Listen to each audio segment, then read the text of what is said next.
Hey Emric, qu'est-ce que ta cousine néo-zélandaise t'a ramené sur ton dernier voyage? Il m'a apporté du whitebait, un plat néo-zélandais composé de petits poissons frits.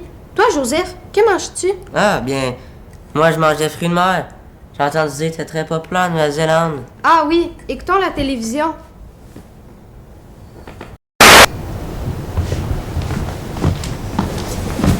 Bonjour, ici Mario en compagnie de Jacques, un historien néo-zélandais. Jacques, quand est-ce que les Polynésiens sont arrivés en Nouvelle-Zélande?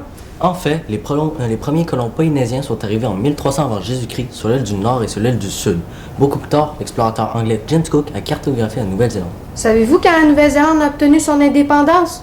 En résumé, en 1907, la Nouvelle-Zélande a fait un pas de plus vers son indépendance, mais ce n'est qu'en 1931 qu'elle deviendra complètement indépendante. Fascinant.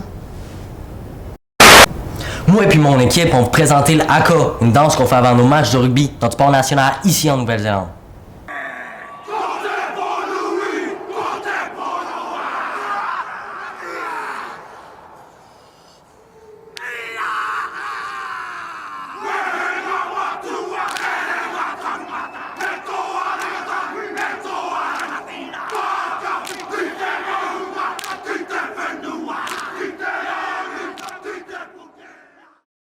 Bonjour chers auditeurs et auditrices, bienvenue à Culture. Aujourd'hui, nous recevons Oani, une Maori.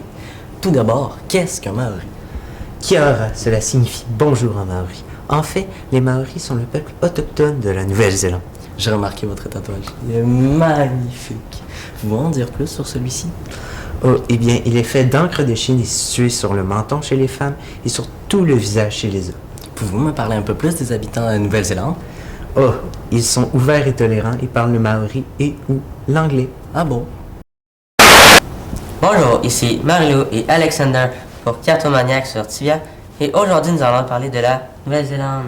Chers auditeurs, saviez-vous qu'Ed Monelari, originaire de la Nouvelle-Zélande, est le premier homme à avoir gravi l'Everest en 1953?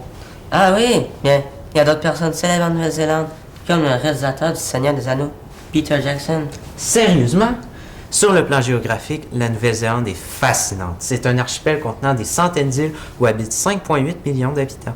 Ah. Après la pause, nous allons interviewer un habitant de Wellington, la capitale de la Nouvelle-Zélande, qui s'est fait frauder ses dollars néo-zélandais. Ah, c'était intéressant. Nous en avons appris plus sur la Nouvelle-Zélande.